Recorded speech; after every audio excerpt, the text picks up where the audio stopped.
Welcome to the Wisdom That Breathes channel.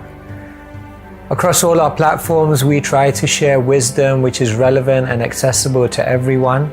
But on this particular platform, we go deeper into some of the ancient principles found within the scriptures.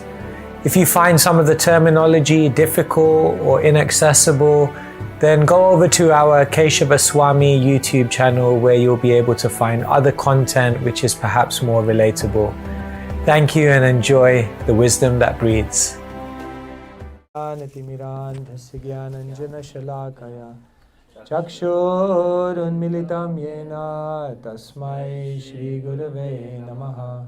Nama Om Vishnupadaya Krishna Prishthaya Bhutale Shrimate Bhaktivedanta Swami Niti Namine. Namaste Saraswati Deve Gauravani Pracharine Nirvishesha Shanyavadi Paschatya Deshatarine Shri Krishna Chaitanya Prabhu Nityananda Shri Advaita Gadadhara Shivasadi Gaura Bhakta Vrinda Hare Krishna, Krishna Krishna, Hare Hare, Hare Rama, Rama Rama, Hare Hare. Srila Prabhupada ki jai. So faith and doubt. All of us at some time in our life, we have faith in different things, and in our life, we also have doubts about many things. So we're always kind of battling with faith and doubt. And it's a very interesting topic because faith and doubt and spirituality and Krishna consciousness are actually very much connected. It's interesting, once Prabhupada was in, I think it was in LA, and he was on a morning walk. So as we know, Prabhupada was always trying to encourage his devotees to have faith and kind of enthuse them and empower them and energize them. So Prabhupada was on a morning walk with his disciples, and Prabhupada said, they walked past one like huge mansion, and Prabhupada said, and one day we will have a mansion like this for Krishna. And everyone was like, Jai Prabhupada. So then they walked a little further, and then somehow or other there must have been an exclusive neighborhood, so there was this limo which kind of rocked up, and Prabhupada looked at the limo and he said, one day we'll have a car like this for Krishna. And it was like, Jai Prabhupada. And then they walked a little further, and there was a man, and he was walking his dog. And then Prabhupada looked at the dog and he said, and one day we'll have a dog like this for Krishna. And it was like, Jai Prabhupada. And then Prabhupada looked back at them and said, why do you want a dog? And then they realized, oh my God, yeah, actually we don't need a dog. Like Prabhupada was just testing us. So Prabhupada was making the point to them that, yes, you should have faith in me. Whatever I say, yes, there is definitely faith that one should have in the spiritual master. But at the same time, it shouldn't be blind faith. You don't just carry on saying Jai, Jai, Jai to everything without actually intelligently discriminating yourself. And so, sometimes people think, like religious people think doubt is bad and faith is good. And scientific people, they think faith is bad and doubt is good. And sometimes they kind of end up arguing when actually the reality is that faith is good and doubt is also good. Because when you have doubts, then it means your faith can become stronger. And when you actually have faith, then it means you can actually remove your doubts. And so we don't have to see faith as good and doubt as bad, or doubt as good and faith as bad. Actually, they're both good because they both have a role to play in us actually being able to give our hearts to Krishna. And so sometimes, people create this kind of aggressive opposition between science and spirituality. But actually, they can go hand in hand. And actually, what Srila Prabhupada, when he presented Bhagavad Gita, he wasn't presenting it so much as a faith, but he was presenting it as a spiritual science. But one point that Prabhupada made is that faith is the beginning. Unless you have faith, you can't begin on this journey of spiritual life. Therefore, Rupa Goswami says, Ado Shraddha. In the beginning, there must be faith. So I'm going to share with you 3 things to remember about faith, which are very, very important. And the first thing is that faith is actually essential. To progress in anything in life, you need to have faith. When you go to college, you have to have faith in the teachers. When you step on a plane, you have to have faith in the pilot. When you go into a pharmacy, you have to have faith that whatever it says on the label is actually what it does. If you don't have faith in anything, then you can't do anything in life. And therefore, the first point that Krishna makes in the Bhagavad Gita is that it's not that some people have faith and other people don't have faith. Everyone has faith, because faith is essential. Without faith, you can't do anything in your life. And so if a scientific person ever comes to you and says, well, you guys have faith in all this stuff, then you can just look back and say, and you have faith in all that stuff. Because everyone has faith, right? How much of what scientists say is irrevocable, scientific fact, how much of it has actually been proved? And how much of it have you proved? It's faith. So the first thing to understand about faith is that faith is essential for everyone. But the second thing that Krishna goes on to talk about in the Bhagavad Gita about faith is that it's not just that faith is essential, but faith can also be rational.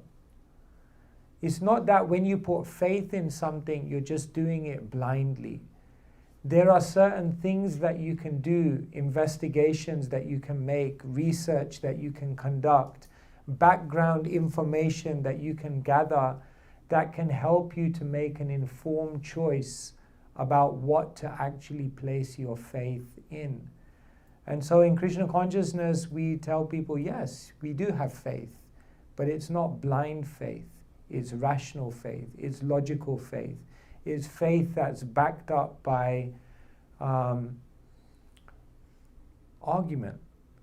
And therefore, it's not necessarily something that needs to be considered to be unscientific.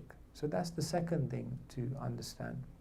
But the third point, which is perhaps even more important than all of these points, is that faith is not just essential, faith is not just rational, but actually faith is beautiful. It's an amazing thing.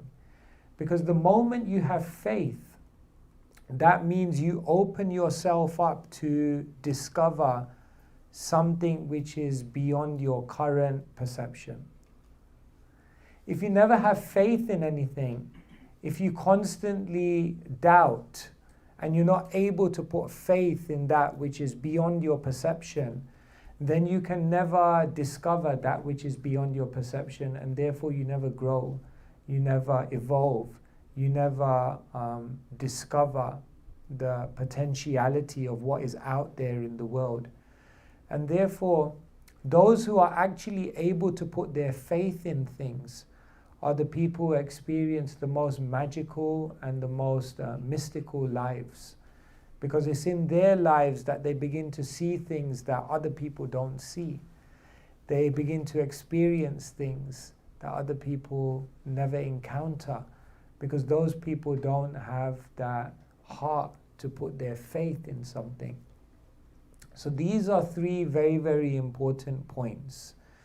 Because sometimes we may think that, yeah, I'm going on in Krishna consciousness, I have this faith, but it's just a faith. But remember, faith is essential. Faith is rational, and faith is also beautiful. And so much of what we do in our spiritual life is we're trying to increase our faith.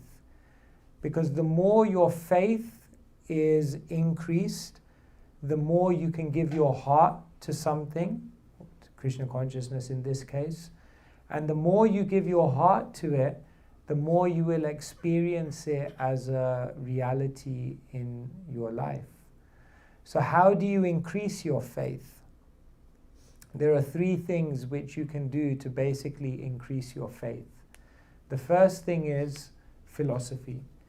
The more you hear the philosophy, the more you hear the arguments, the more you can see the logical sense that Krishna consciousness makes in your life, then the more your faith will naturally grow, it will naturally evolve. And therefore we discuss, we read books, we debate, and by kind of going round and round and looking at the philosophy from different angles of vision, then what happens is our faith increases. The second thing, if you want to increase your faith, is people. If you associate with people who have strong faith, if you associate with people who have invested faith and experienced something, just by being around them, just by questioning them, just by hearing from them, just by observing them, your faith will automatically increase just by being around someone who has faith. And the third thing is that if you want to increase your faith, you have to practice. It's not just an intellectual thing, it's not just an observational thing, but it's actually an experiential thing. So what you have to try to do in your life is take a risk, is to come out of the comfort zone, is to make a dedication to Krishna. And if you do that, and if you give your time and energy and you practice, then what happens is you will get an experience. One time Prabhupada was on a morning walk and he asked the devotees, how do you know Krishna exists? So different devotees were giving different answers, and one devotee said, Prabhupada, because you said. He said, well, I could be cheating you. And another devotee said, because it says in the scriptures. But Prabhupada said, but that's just the book. And then another devotee said, Prabhupada, I know Krishna exists because when I chant Hare Krishna, I feel the presence of Krishna. And Prabhupada said, that is the right answer. Because you should actually be able to experience Krishna. And when you experience Krishna in your life, then nobody needs to tell you, nobody needs to convince you. Then it's just like your heart is satisfied. So these are the 3 things that one needs to do when we're looking to increase our faith. First thing is philosophy. Understand all the arguments, the logic behind it. Number 2, associate with people who have that faith. And the third thing is try to make an effort. Try to invest some of your heart in serving Krishna.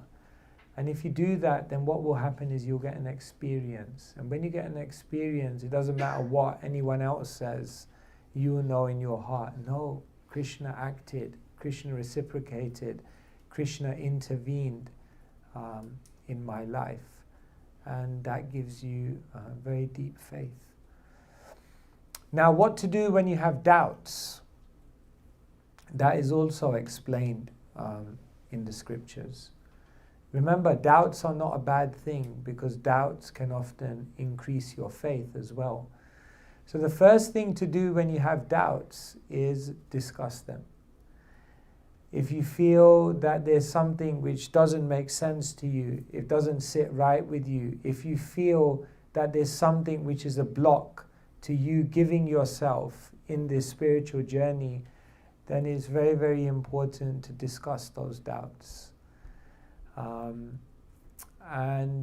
Through discussion of those doubts, then what happens is that one's mind becomes very, very strong. So therefore, the first thing you can do when you have doubts is discuss them. The second thing that you can do when you have doubts is sometimes discussion may not remove the doubts. And therefore, certain doubts, what you have to do is you just have to delay those doubts. You don't have to forget them. You don't have to ignore them. You don't have to pretend like they're not there. But what you do have to sometimes do is just tell yourself, I can't resolve this doubt right now. I need to just delay it. I'm going to park it. I'm going to leave it there. And what's going to happen is I'm going to practice Krishna consciousness. And certain doubts, what happens is that they just get resolved in the course of time. And so some doubts, you just need to delay them and let the course of time answer those doubts. And then the third thing you can do with certain doubts is you can just downplay them. Certain doubts that we have are not major doubts. Certain doubts that we have are not doubts that are going to be the defining factor in whether Krishna consciousness is true or not. Tiny doubts. And those doubts, you don't need to let them be bigger in your mind than they need to be. And therefore, certain doubts, you just need to say like, yeah, that doesn't make full sense, but it's not a huge point. It's not a major aspect of Krishna consciousness. You just downplay them. Just kind of let them go for now, and let's focus on the bigger things.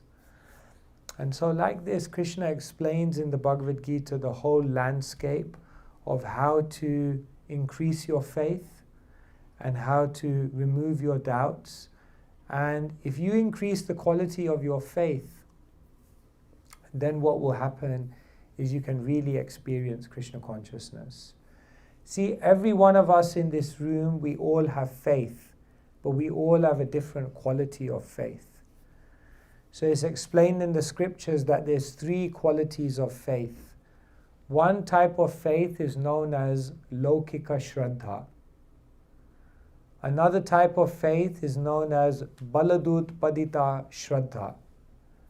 And the third type of faith is known as Svabhaviki Shraddha. Now the first type of faith, Lokika Shraddha, this is called cultural faith. That you're practicing something because you grew up in that tradition, because you're kind of taught from a young age, because everyone around you is doing it, because it's kind of like just part of who you are growing up. That's one type of faith. But that type of faith is very, very weak. That type of faith won't bring you face to face with Krishna. It may help you a little bit in your life. It may give you some progression, but it won't really take you that far in Krishna consciousness. So this type of Shraddha, Lokika Shraddha, is just the beginning. Then he said a higher type of faith than that is something called Baladut Padita Shraddha. This means faith that has been instilled in you by the conviction of someone else. So sometimes what happens is we may meet a devotee or another person, and because they speak very convincingly, because they speak very enthusiastically, then by their conviction, we also get some extra faith and enthusiasm. So this is a higher type of faith because now there's more philosophy and there's more substance involved, but it's not your faith. It's someone else's faith that's been invested in you. So it's still not the highest type of faith. But the highest type of faith is known as Svabhaviki Shraddha, which means natural faith, or faith which, spiritual faith. Faith which comes from your own heart because you've thought about this, because you've analyzed it, because you've looked at it from all the different angles, and because now you really want to experience it with your heart. And when you have that kind of faith, then you can meet Krishna. Then Krishna doesn't remain just a concept. One time Srila Prabhupada, he was in one park with all of his major leaders, and they were on a morning walk, so there were sannyasis there, GBCs. And at one point, Prabhupada just stopped and he put his cane in the ground, in the grass. And he looked back at all of the devotees and he said, there's only one problem. It was like, I hope it's not me. He said, there's only one problem. And Prabhupada said, the problem is you don't believe Krishna exists. Now that's interesting, because like here were individuals who gave their whole life to serving Krishna. And Prabhupada said, the problem is you don't believe Krishna exists. So Prabhupada opened up that possibility that we could be practicing Krishna consciousness seemingly in a very dedicated way, but not actually really meeting Krishna, actually having an active reciprocation with Krishna. But this is possible for someone who has this svabhaviki shraddha, or this very spiritual type of faith. So the whole process of Krishna consciousness is right now, there's just something blocking us from seeing Krishna. And what's blocking us from seeing Krishna are many, many doubts. And when these doubts are cleared, and when our faith is very strong, then Krishna becomes very, very accessible. But it means that we have to remove these doubts. So what I'm going to ask you guys to do, rather than me speaking all evening, is I'm going to ask you to just turn to whoever's around you. You can be in twos or threes. And I want you to share a major doubt that either you have, or someone you know has, or a major doubt that you think someone could have in Krishna consciousness. And then maybe we can discuss some of those doubts. Is that okay? So you don't need to hold back, and try to think about your own life. I'm sure all of us look at our life and we think, I could be doing more to try to connect with Krishna. But what's holding me back? What doubt may there be? It could be a doubt in the philosophy. It could be a doubt in the practice. It could be a doubt in yourself. It could be a doubt in the movement.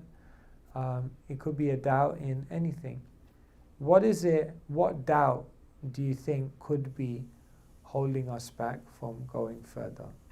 Yeah? Is that all right? So I just ask you guys to do that for some moments, some minutes, just whoever's around you. At least one or two major doubts in Krishna consciousness. Okay, go for it. All right.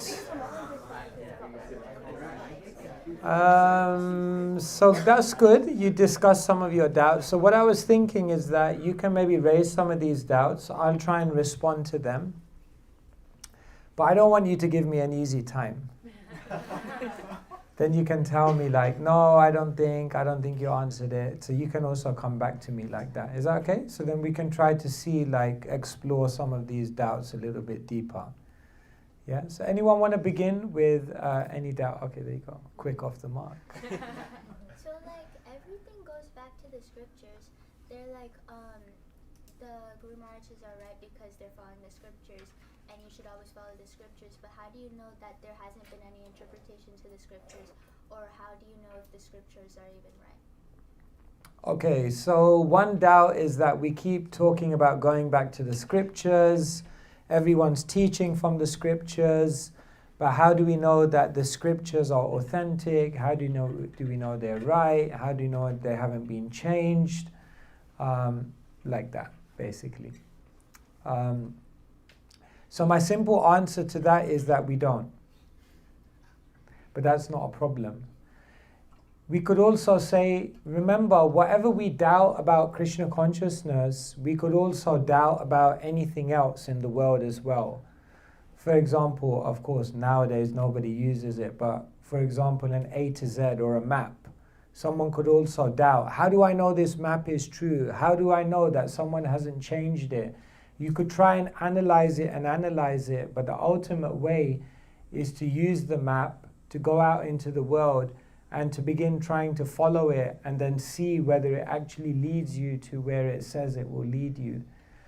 And so there are certain things which help us to have faith in the scripture.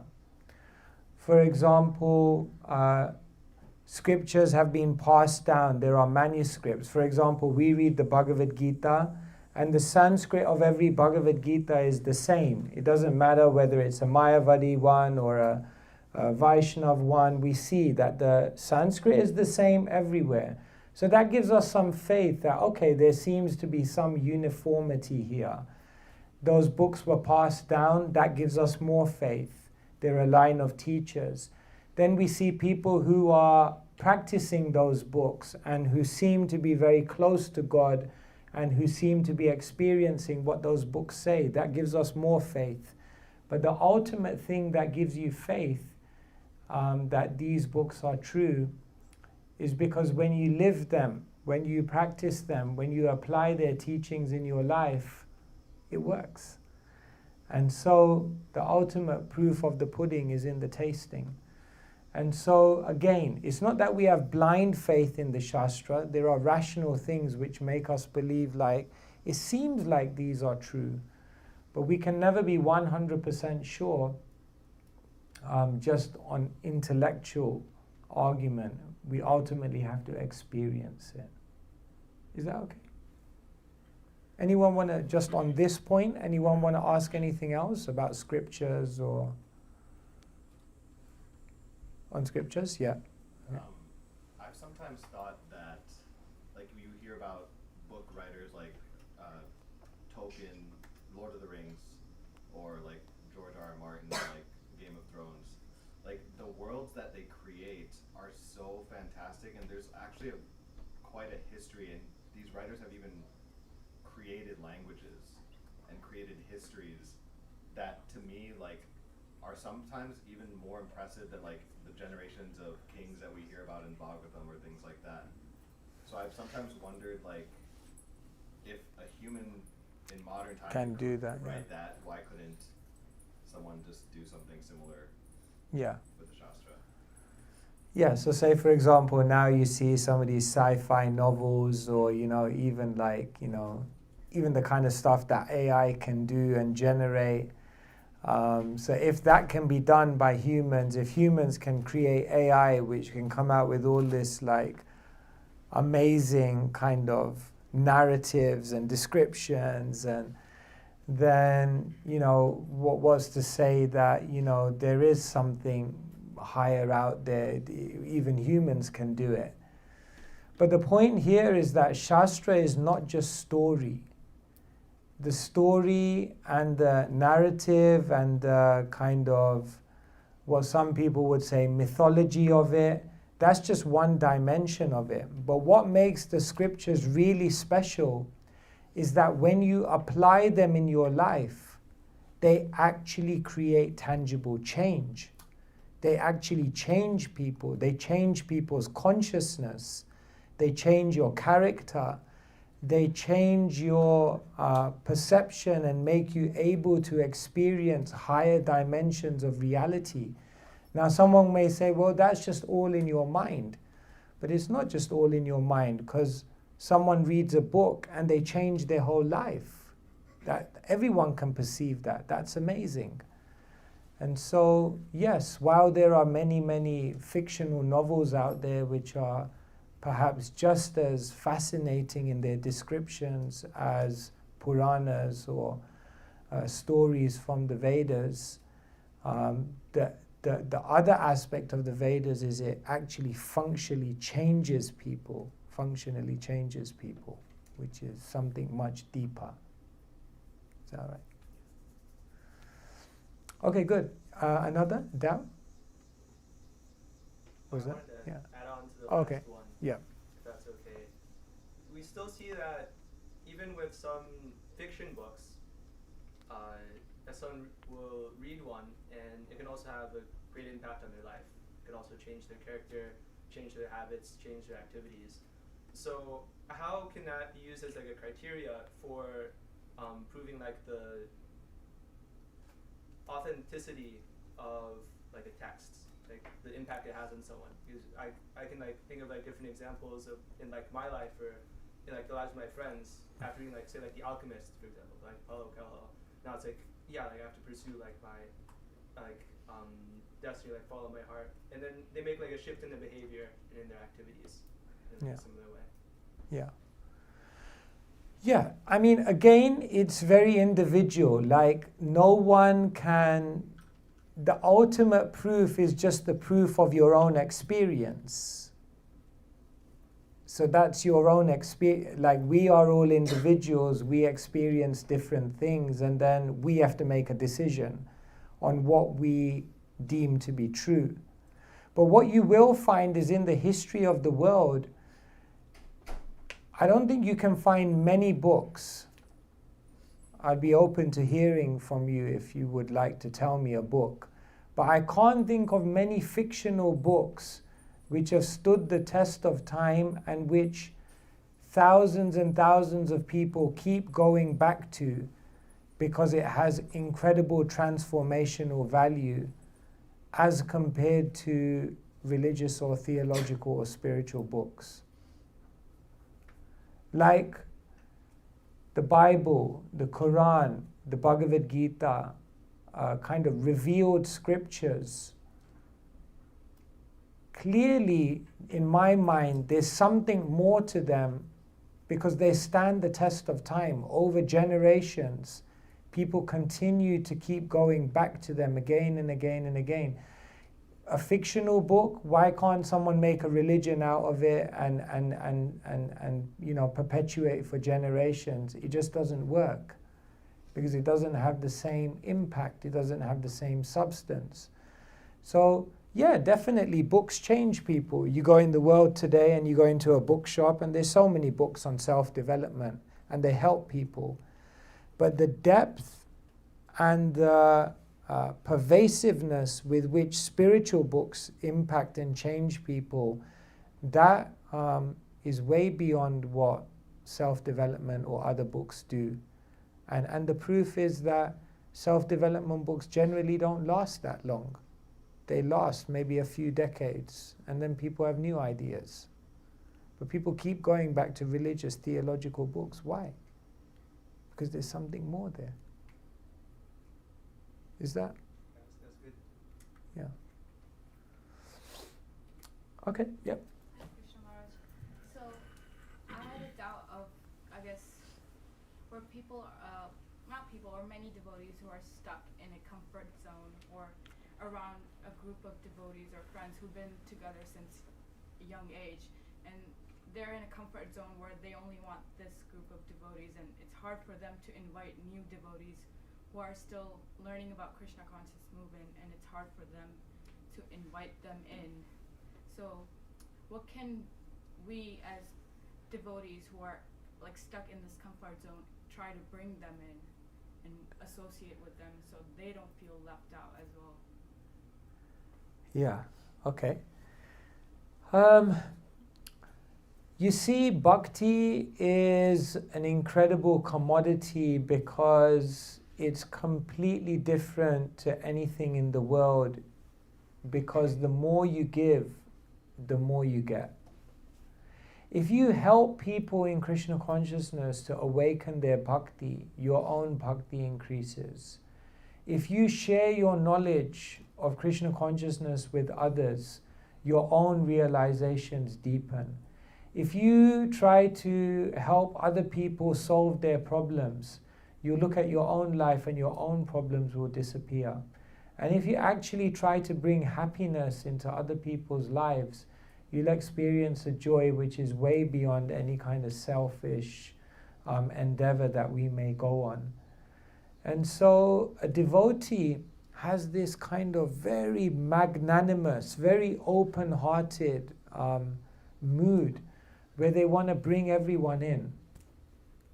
You know, sometimes it's explained that Sri Chaitanya Mahaprabhu, his arms were so long that when he stood, then and his arms would go down, then they reached his knees. Right?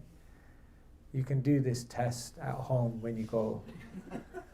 if you go home and your arms hang down and they reach your knees, then you're considered a Mahapurush, a great person.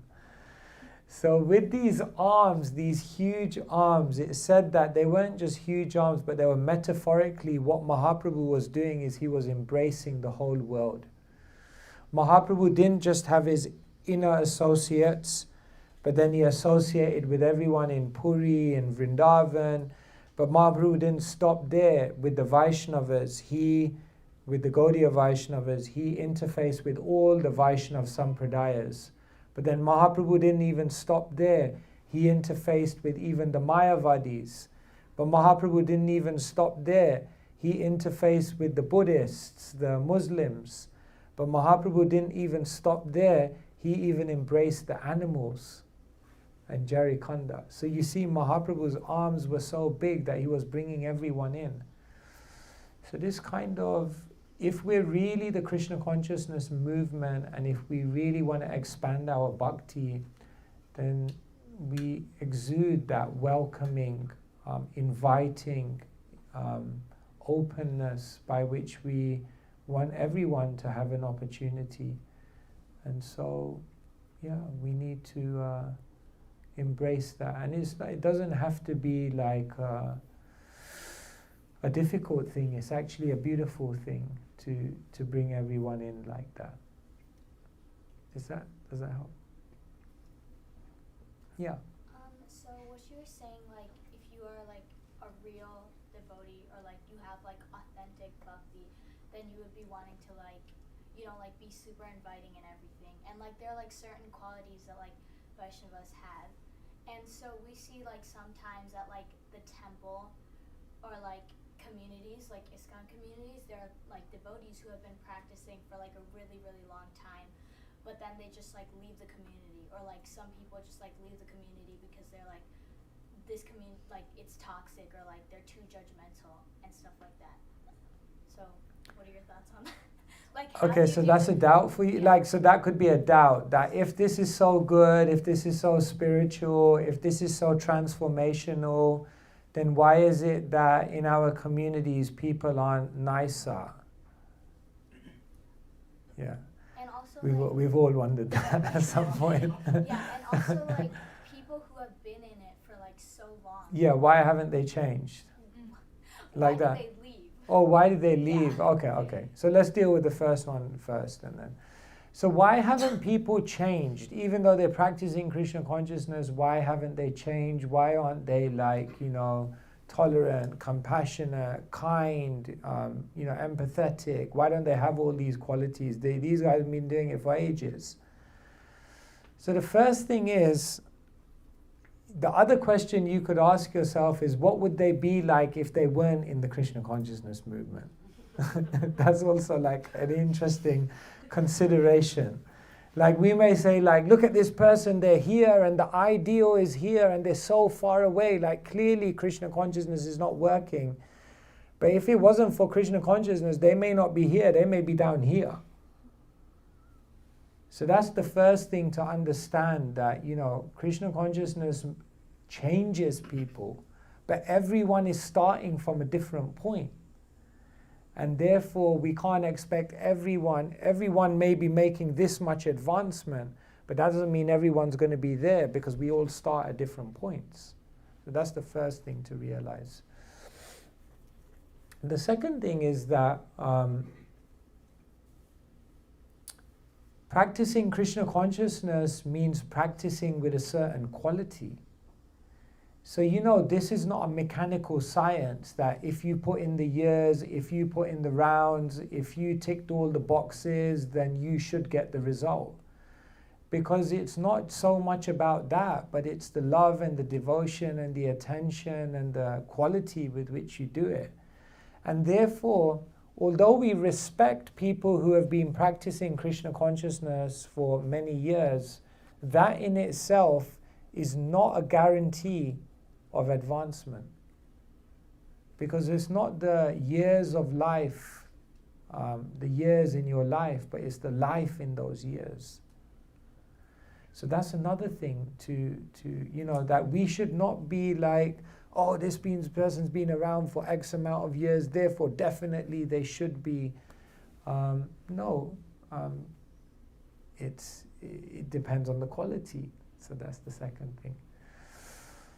And then the third thing is that, everyone advances in their spiritual life, but they advance different aspects of themselves. So some people advance and their advancement is exhibited in like amazing character. Some people advance and their advancement is exhibited in incredible service attitude. Some people advance and their advancement is shown in their ability to just chant for huge amounts of time. So they've all advanced, but they all advance in different ways. Because we're all like, for example, trees, they all grow in different ways, But they're all growing, but in different ways. So these are just some considerations that people may have advanced, but we may not be perceiving it in that way. And then the second question is that if people practice Krishna consciousness and it's so good and it's so transformational, then why do people leave?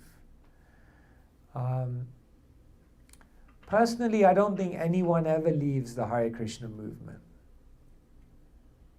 You can't leave the movement because it's like joining the mafia. Now you know too much. So you see anyone who I guarantee you, 90% of people, even if they leave the Hare Krishna movement, somewhere along the line they're talking about it. Somewhere along the line it's in their mind. Somewhere along the line most of them come back. Because you can't. Because once you've kind of joined, you can't. You know too much. You can't do what you were doing before. You can't. Once my mum, she came to me and she was just like, can't you just be normal? And I was like, it's too late. What can I do? You just can't be normal anymore. It's not possible. So my first answer to that would be that I don't think anyone leaves, even if they seemingly leave externally. But then why do they even leave externally? Because again, as I mentioned, Krishna consciousness is beautiful, the practice is powerful, but it also needs to be done with a certain quality. Otherwise one may not perceive the actual beauty of it. And so that's why we have to encourage each one of us to actually perceive the real beauty of Krishna consciousness. Otherwise we may give up something not understanding what value it has, because we were never able to access that. So that's some. Does that help? Yeah, thank you. Yeah. Hare Krishna. So the question which I have is, the doubt which I had was, how do we check our level of faith? Like where our faith lies? And you of course gave the answer how to increase it, but how do we check? Because for me personally, it seems like faith dwindles sometimes, and then I try to chant, then I think it increases, but it mostly dwindles. Yeah. So how are you able to actually measure your faith? They say you know where you are in Krishna consciousness for real in two situations. What you do, number one, when you're alone, and what you do, number two, when you're in suffering. These are two classic times in which you can understand what is actually the level of your faith. So this is one measure. But then the second measure of your faith can be seen in how much you're able to give yourself to the process of Krishna consciousness. That means how much time are you able to spend in a focused way in spiritual practice? How much sacrifice are you able to make lovingly, joyfully in your service to Krishna? How much are you detached from the distractions, the kind of cursory things in the world which are not helping you in your spiritual journey?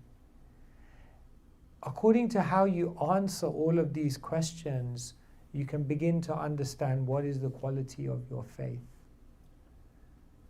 You know, if someone is able to chant, to read, to hear for extended periods of time without distraction, it means they have a high quality of faith. If one is kind of able to just invest their time, their energy, their resources in service to Krishna without like hesitation,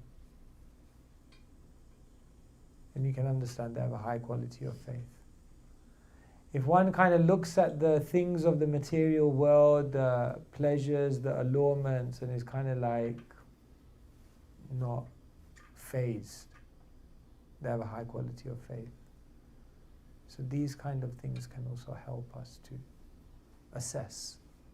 Is that okay? Yeah. So, if Krishna really wants us to go back to the spiritual world, why doesn't he make the process like way easier?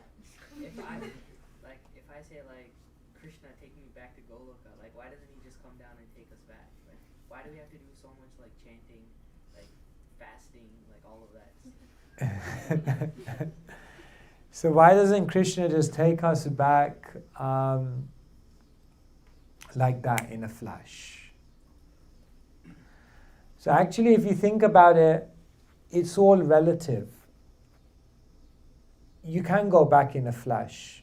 In fact, Chaitanya Mahaprabhu gives you a process by which you can perfect your life, you know, by chanting one mantra. And you can do it, even if we say you need to do it a whole lifetime. If you count that one lifetime in context of how many millions of lives you've had, then it's like that. It is a flash. So actually the process is quicker than we think. But because we're down here in the midst of this right now, it feels like a really long time. But when you look at it from the perspective of eternity, then going back to home, back to Godhead is like, it's a real quick affair. So that's the first thing, that, you know, this is Einstein's theory of the relativity of time. Like, you know, like for a kid, it's like, from the age of 3 to 4 almost seems like an eternity. Like, when am I going to be 4? When am I going to be 4? When am I going to be 4? You know. But once you're like 60, 70, it's like the years are going by and you're just like, can this slow down, please? So which one is fast and which one is slow? It all depends on perspective. So we're perceiving Krishna consciousness to be very slow, but actually, it's actually very, very fast. The second thing is, why doesn't Krishna just lift us up if we just kind of look up at Krishna and say, take me? Why doesn't Krishna just come and just take us? So actually, Krishna says he does do that. So you know this, when Vibhishan, he came over from Ravan's side and he came to join Ram. You know this story. So he defected from Ravan's side, although he was part of that family, and he came to join Ram. And so when he came to join Ram, then all of Ram's associates, they were like, no, you can't trust him. He's part of the demons. He's like, he's the CIA, He's like, you can't trust him, you can't trust him. And then at that time, Ram said a verse. Sakrideva prapannoyas tava smiti chayachate Abhayam sarvada tasmai dadamyate vadam mama. Ram said, it is my firm vow that if one puts their hands up once and says, from this day on, Ram, I'm yours. Ram says, even if Ravan was to come to me and put his hands up even once and say from his heart, I'm yours, then I would immediately deliver him. So actually, that's all you have to do. But the deal is, you have to do it from your heart. There's a famous video where someone asked Prabhupada, how long does it take? Prabhupada says, a moment. Just a moment. But that moment means you have to do it from your heart. Krishna is waiting for that one name. Eka Krishna nama kare sarva papa kshoy. The Shastra says, one name of Krishna, finished. Everything can be finished. But there has to be a quality to that name. So, Krishna is ready to take you, but Krishna is not going to force you. Only when you say from your heart, you really want to go back. Because Krishna's like, I'm waiting for you to say that. But the point is, we're like, yeah, Krishna, can you take me? But, okay, so yeah, like, I'll give you two choices, okay? All of you in the room, tell me which choice. Option number one. You can achieve everything you want to achieve in your life. You can fulfill all your dreams. You can, go everywhere you want to go in this world. And at the end of life, you go back to Godhead. Do you even need to hear option two? So that's option one. Yeah?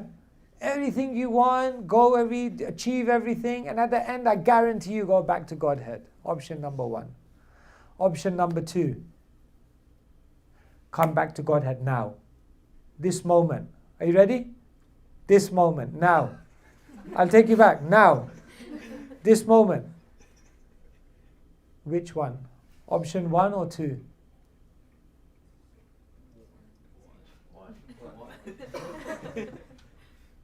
But you can go back now, this moment. You're like, no, let's do things in the mode of goodness. Let's take it easy. Like step by step. None of us would say two,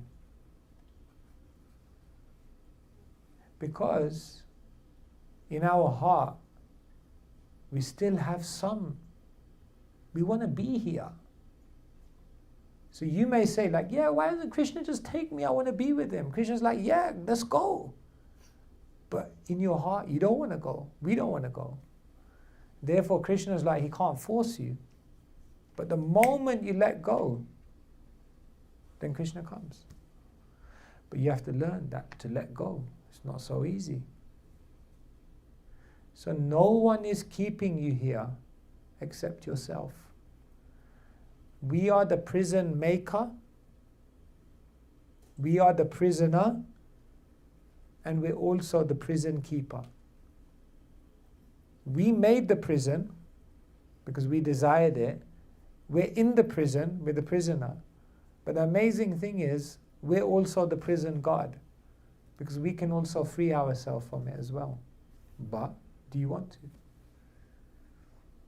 Does that make sense? How do we avoid seeing the deity form as just a statue, or is it even necessary to make progress towards that? So is it necessary to worship the deity like that? And how do we avoid gaining natural attraction for the physical form, the deity?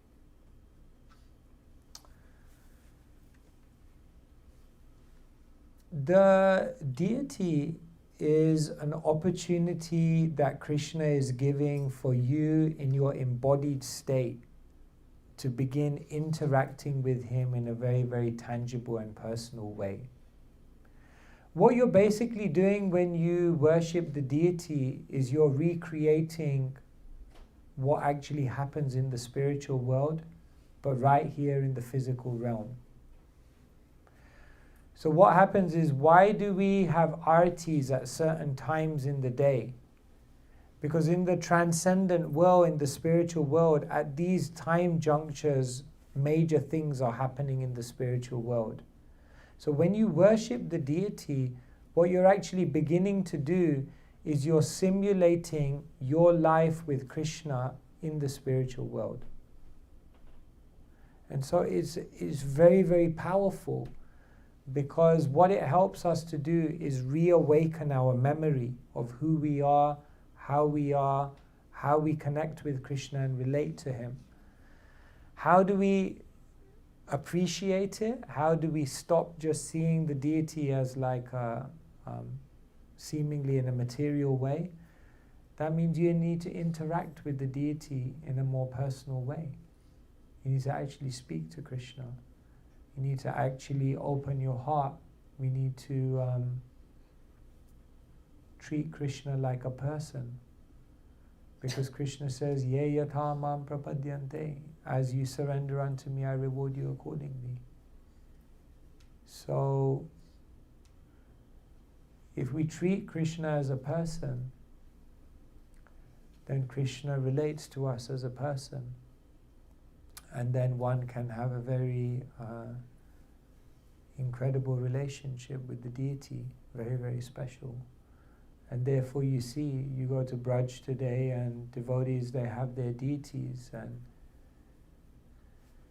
they've been worshipping them for decades and decades and decades, and they feel a very tangible connection because it's done in a very personal and intimate way, like that. So, yeah. There's a conception that in order to achieve the goal of practice, like to achieve Krishna prema, that's necessary to completely extricate ourselves from like normal material society. Like for example, like either having to live as like a renunciate or being like a really renounced householder, living on a farm or like in a temple community, completely like just committed to 100% Krishna consciousness. There seems like a really high threshold and difficult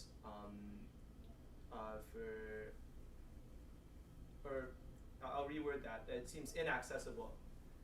It's a better term. Yeah, therefore actually Krishna tells Arjuna that he doesn't have to extricate himself from society. He doesn't need to change his life. He doesn't need to all of a sudden detach himself from everything. But what he has to do is learn how to connect everything he's doing in his life to a spiritual cause. And therefore that's exactly the reason the Bhagavad Gita was spoken to Arjuna, who was a family person, who was living in the world. Because Krishna was actually showing the world that you don't actually have to change your external situation, but all you have to do is elevate your internal consciousness. So therefore Krishna says in the Gita that who is a sannyasi? A sannyasi is not someone who is identified by their external appearance. A sannyasi is one who connects everything they have in their life for a spiritual cause. And therefore Krishna opens up the possibility for one to live in the world and actually be simultaneously practicing the highest level of renunciation, because they don't do anything of what they're doing for selfish motivations, but they do it simply in the spirit of service. So that's something that we have to learn, and that's something. So whatever life is most natural to you, and whatever lifestyle and occupation and ashram feels kind of natural to you, no problem. But then make it spiritual, connect it all to Krishna, and find a way to serve in that situation of life. And if you do that, it's perfect. Does that make sense? Yeah. In connection to this, going back to the kings of the Bhagavatam, there are some examples where we hear, I can't think off the top, but and the king enjoyed for tens of thousands of years. Yeah. And then okay, now I will be fully renounced. And so, to me, I mean, we skip the tens of thousands of years of enjoyment. We just talk about his devotee aspect of his life. But to me, I'm filling in like, so shouldn't I be allowed to just enjoy for X amount of time? And then, like, I almost think of it as like, as I get older, I'll change the ratio of less material enjoyment, more spiritual focus as I'm getting older. But we seem to hear the messaging that there should just be max spiritual focus throughout and try to make material fall into the spiritual. So I'm just wondering about this. Yeah.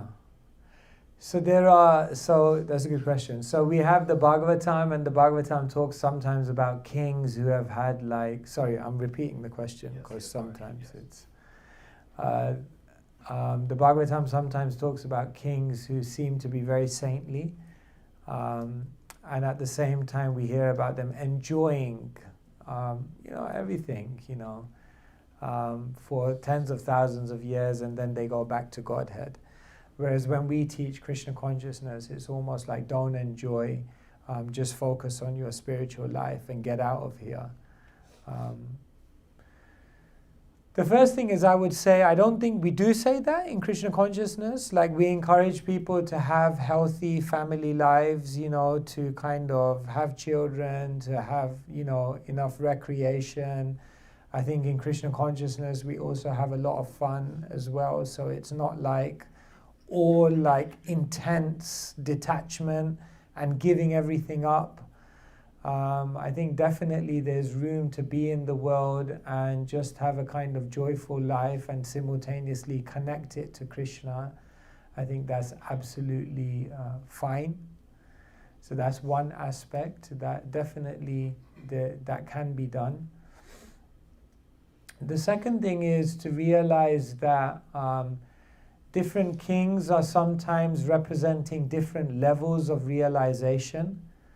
So what's happening is some kings are basically exhibiting dharma, artha, kama, moksha.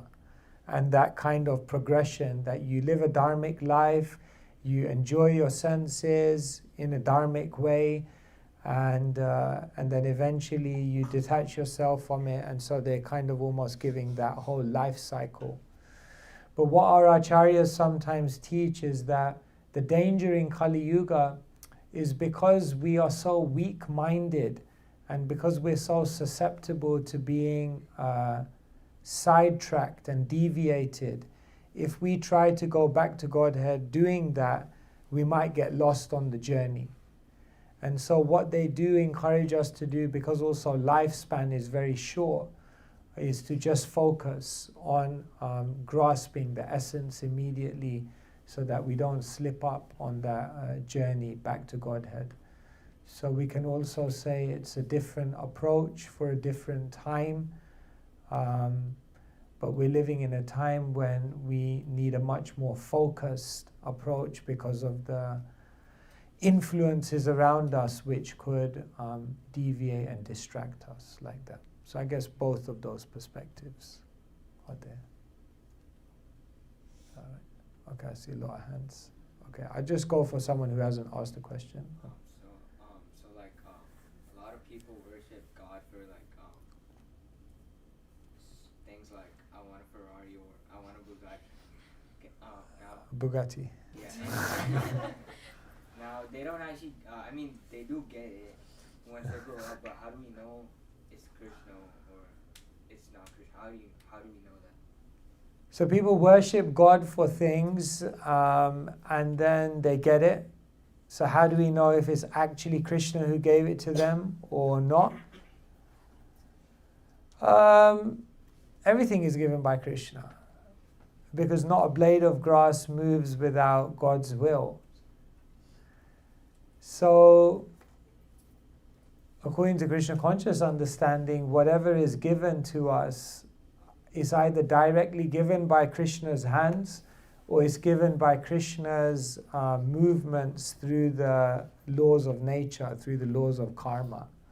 So for us as devotees, like we see like, okay, Krishna is giving everything. But now you're saying for someone who may not have that faith, Is that, I guess that's the question you're asking. Like for someone out there who's not like ISKCON Life member or whatever, 101, like how do they know that God's reciprocating with them?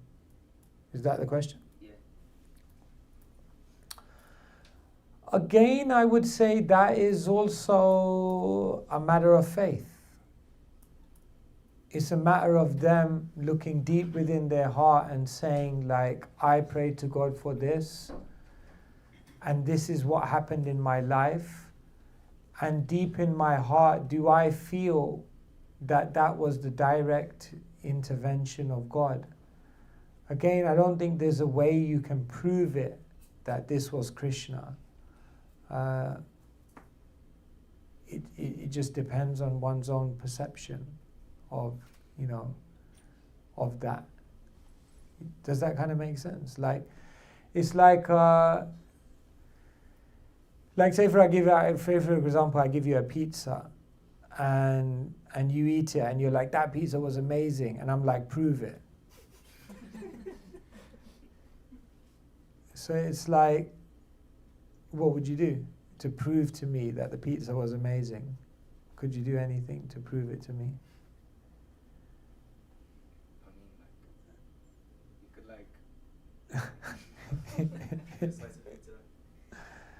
No, I mean, but how would you prove to me that like a pizza was amazing? That's just your perception. Maybe like ask like a bunch of people to taste it. Okay.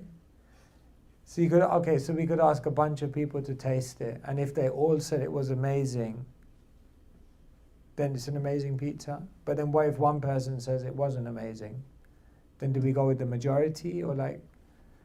See, so the point I'm making is that it's your subjective experience of something which is the ultimate proof for you.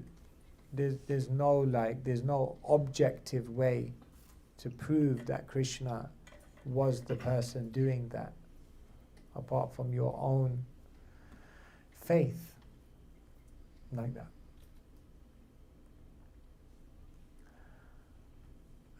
Okay.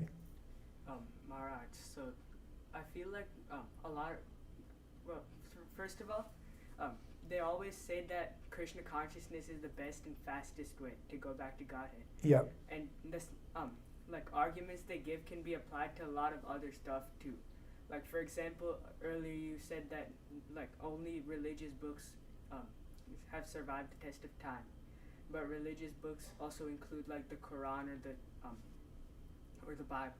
So how do you know that Krishna consciousness is the best?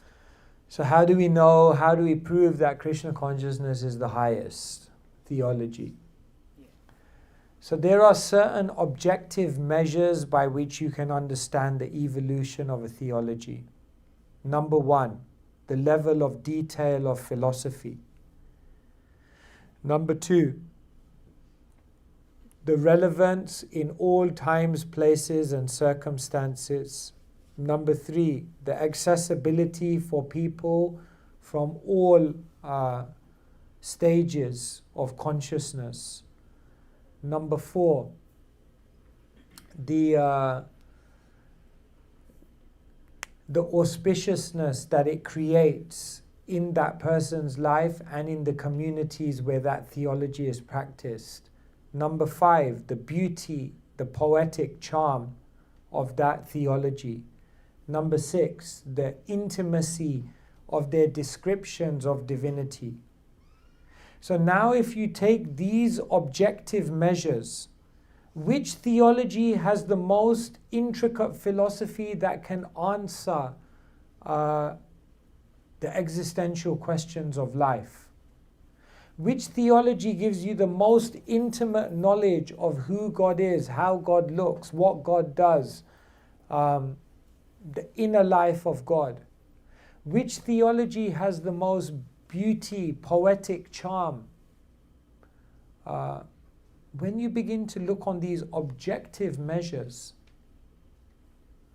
then our argument would be that on each one of these, the Vedic revelation stands out as higher than others. Now, others may want to debate that, so we can engage in that debate. But these are objective measures. So say, for example, on that first one of philosophy, if you look at the intricacy of Vedic theology, it has the ability to answer philosophical questions that other traditions struggle with answering. For example, just a simple one like the problem of evil. Why do bad things happen to good people? That becomes very, very difficult to understand in theologies where they don't have a concept of karma and reincarnation. So it becomes philosophically a kind of a checkmate. It's very difficult for them to answer that. Whereas we have a very pragmatic answer for that because we understand, a broader perspective due to the more detailed theology and philosophy that's given. So like that, there are objective measures. It's not just us saying Krishna consciousness is higher. There are objective measures by which one could be able to prove that.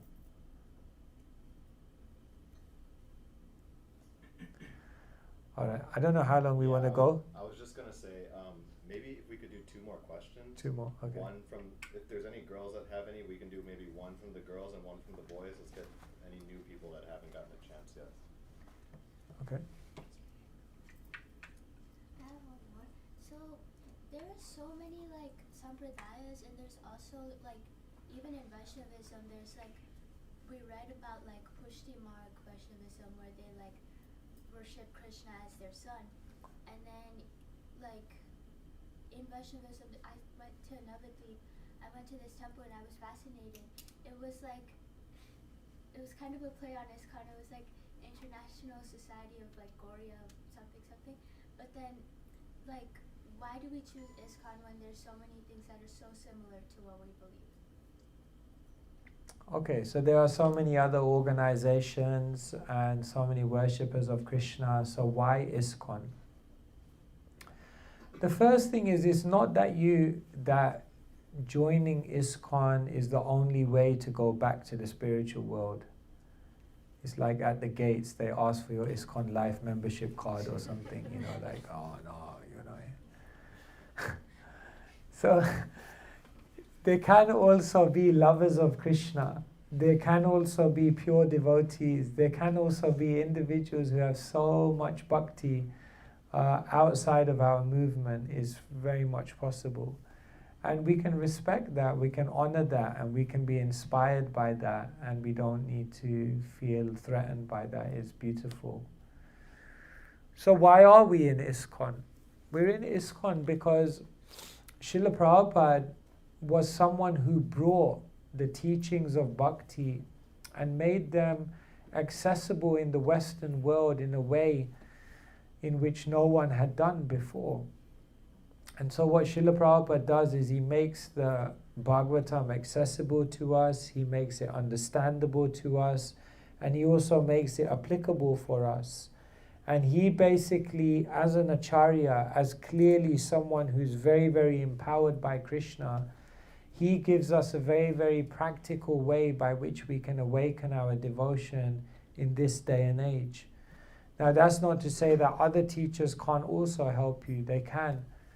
But Srila Prabhupada clearly, by the effect that he had through his teachings and the tens of thousands and hundreds of thousands of people that he transformed, clearly, especially empowered.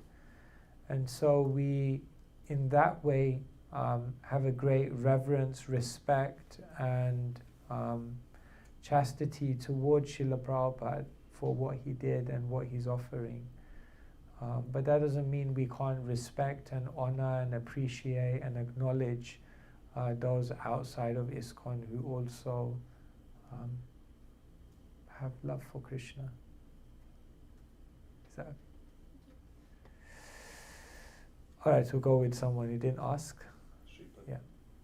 So, in school, we've been learning a lot about history and how about the Neolithic Revolution.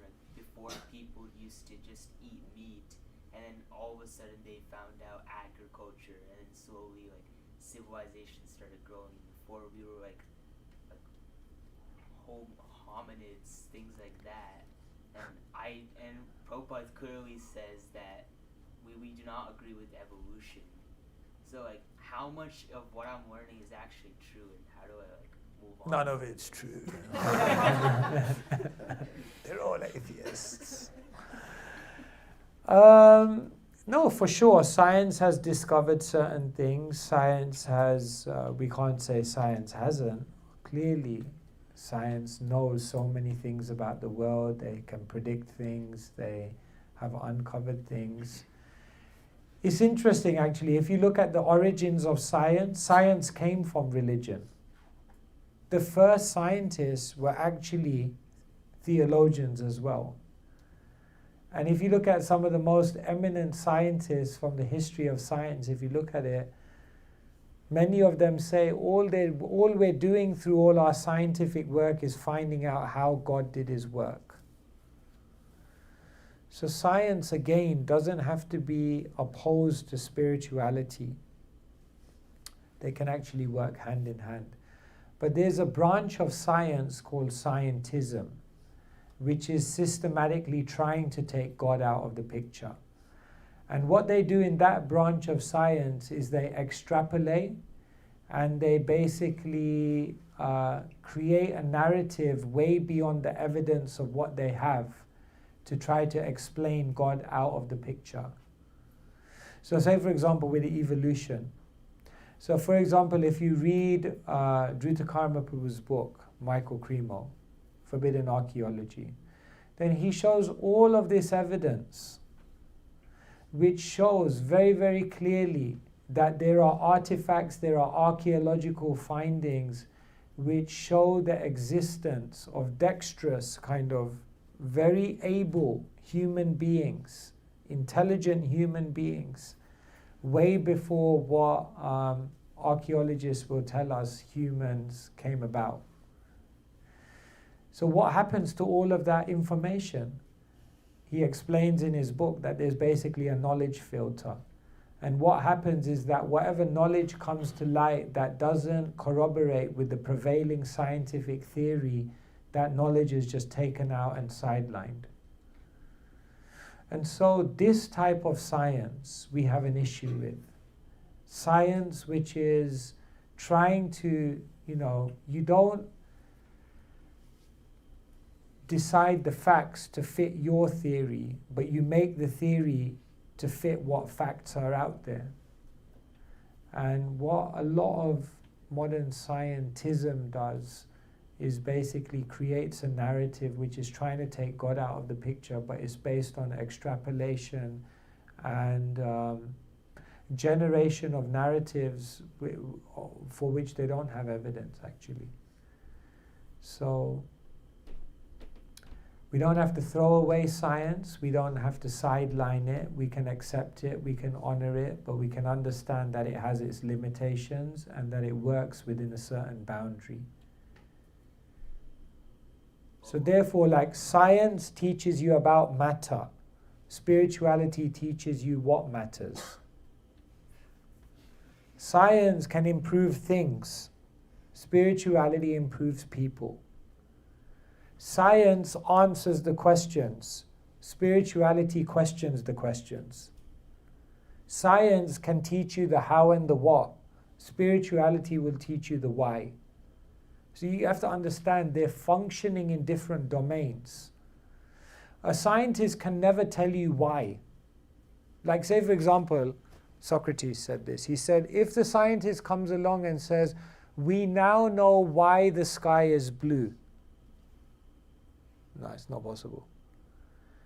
At the very best, you may know how the sky is blue. Even that they don't know. But at the very best, you can know how, but you can never know why the sky is blue, because why is a question of purpose, a question of meaning. It's called teleology. That science can never delve into. So there are certain things that science can never answer just by its nature.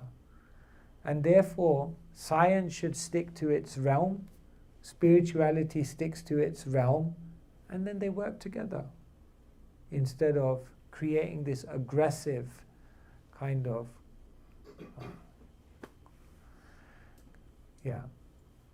disparity between them. On your point about like the scientists, like the scientism thing. Yeah. But like, aren't there like so many scientists? Like, why would they not tell the truth? Like, there's so many people. Like, wouldn't it be obvious that this is like some fake thing? And wouldn't people like we've seen this throughout history? People try to bring out the truth, right? You'll be surprised what can be conspiracy theories. Things can be covered up like anything, right? 9/11.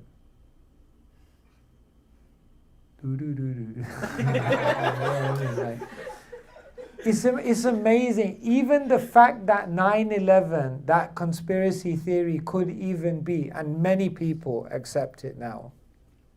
You know the whole thing, right?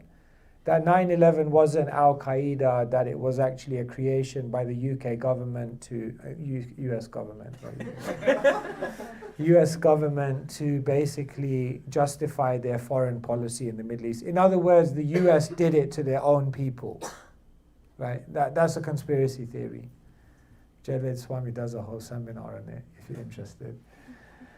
But the fact that that could even be an option shows that actually knowledge can be easily covered up in the world. The moon landing, another one. It's not just Prabhupada who said it. Many people say it now. But how could that? There was a time when no one even questioned that. But that's how the world works. Things can be covered up very, very easily because there's a knowledge filter. So it's all propaganda. So at one time, everyone thought the world was flat. That was just common knowledge. Now we know different. So that's the way the world is structured. Therefore, one must be a critical thinker. All right, on that light note. Thank you very much, everyone. Hare Krishna, Srila Prabhupada.